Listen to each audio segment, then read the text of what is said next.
Donc il me revient de conclure cette université d'automne. Évidemment, nous n'avons pas trouvé la solution complète.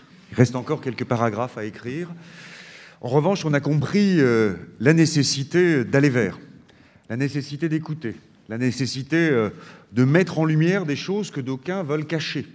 Ce travail de mise en lumière, d'accompagnement, de dynamique, d'implication des individus, qu'ils soient sociétaires, qu'ils soient jeunes dans un mouvement informel, qu'ils soient associations, qu'ils soient organisations, qu'ils soient mouvements, qu'ils soient local, qu'ils soient national ou qu'ils soient international.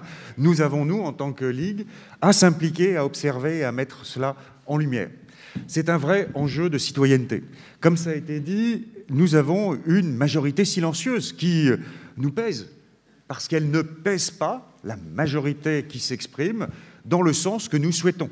Les régimes que nous avons vus à l'œuvre face à la crise financière, face au dérèglement climatique, face à la crise sanitaire et à la pandémie, ont choisi de défendre leurs intérêts, les intérêts de ceux qui étaient le mieux installés. Alors que nous avions bien vu que l'ensemble de ces dérèglements ne faisait qu'amplifier les inégalités, les injustices, mais aussi la violence. Et derrière, une réponse encore plus répressive, encore plus de contrôle, encore plus de réduction des libertés et des droits.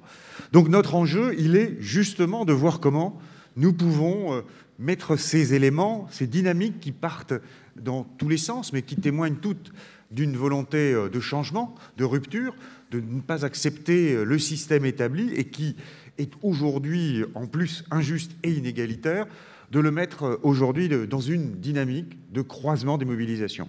Le croisement des mobilisations, ce n'est pas une chose acquise, nous le voyons bien. Il y a des points sur lesquels chaque revendication peut amener des visions différentes. Elle amène aussi des chocs de culture, des chocs de génération.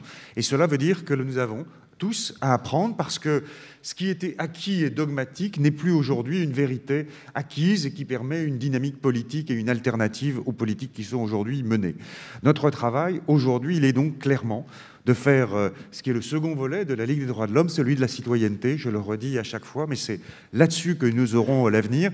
Ce n'est pas simplement en proclamant, en agissant, en actionnant le levier des recours juridiques, par exemple, même si nous gagnons, même si, avec l'affaire du siècle, comme nous l'avons dit, nous avons réussi à créer une dynamique positive, mais c'est véritablement lorsque nous sommes en emprise avec les habitants, avec les citoyens et les citoyennes, que nous les mettons aussi face à leurs contradictions de consommateurs, de salariés, de citoyens, d'habitants, voir comment cela s'articule non seulement dans la défense de leur intérêt personnel, dans la réponse aussi à leur peur et à leur inquiétude. Ce terme a été utilisé, je crois qu'il faut absolument l'entendre, et voir ensemble comment nous construisons un espoir positif, une affirmation du présent dans lequel il y a possibilité de faire mouvement, de faire évoluer les choses. On l'a vu avec certaines victoires que nous avons pu gagner sur certains points, dans certains pays également. Mais face à l'offensive idéologique qui est clairement en marche, cette volonté d'un monde d'après qui revienne au monde d'avant, nous avons au contraire à reposer cette affirmation que nous, dans nos termes, on dit les droits et égalité en primauté, mais peut-être tout simplement de parler d'accès effectif à des communs, à des espaces qui sont véritablement partagés, qui amènent chacune et chacun à se dire « si je ne l'ai pas et que l'autre ne l'a pas, je ne suis pas bien non plus ». C'est-à-dire qu'ils répondent à la fois à la tentation du repli individualiste dans un besoin de créer une protection collective. Et cela, c'est en effet réarticuler ce qui avait fondé la gauche, qui avait fondé les mouvements révolutionnaires. Là-dessus, la question se posera sur les formes, en effet, de mobilisation, organisation politique, organisation révolutionnaire, mouvement, c'est le débat qu'a eu le mouvement écologiste, et le débat que nous avons avec Extinction Rébellion, avec L214, jusqu'où le respect de la loi, le respect de l'institution, le respect de lobby, nous avons là-dessus à y travailler. Donc nous n'avons pas seul la réponse, nous avons la direction, nous avons en effet le cap, nous restons évidemment confiants que, parce que c'est quand même réaffirmé à chaque fois ces textes fondamentaux qui fondent notre mission sociale, qui est celui de la Ligue, qui sont la Déclaration des droits de l'homme et du citoyen, ainsi que les pactes civils et politiques et les droits économiques et sociaux. Nous avons là des outils, mais maintenant, il faut les réapproprier, non seulement dans leurs principes, mais aussi dans leurs modalités et dans les modes de gouvernance de leur mise en œuvre effective. C'est un travail énorme, c'est un travail qui est celui de tout un chacun, mais comme nous l'avons vu avec cette table ronde, carré d'ailleurs, nous avons d'autres acteurs qui sont dessus.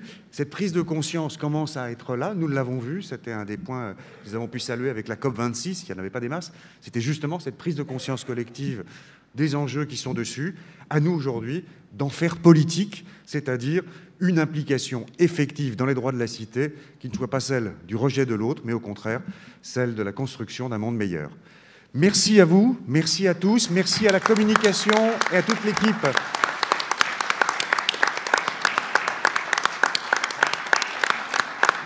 Merci à toute l'équipe logistique. Vraiment, je souhaite les remercier, que ce soit les services comme services administratifs qui vous ont accueillis pendant ces 2 jours. Excellente fin de journée et à bientôt pour nos combats communs. Merci à toutes et à toutes.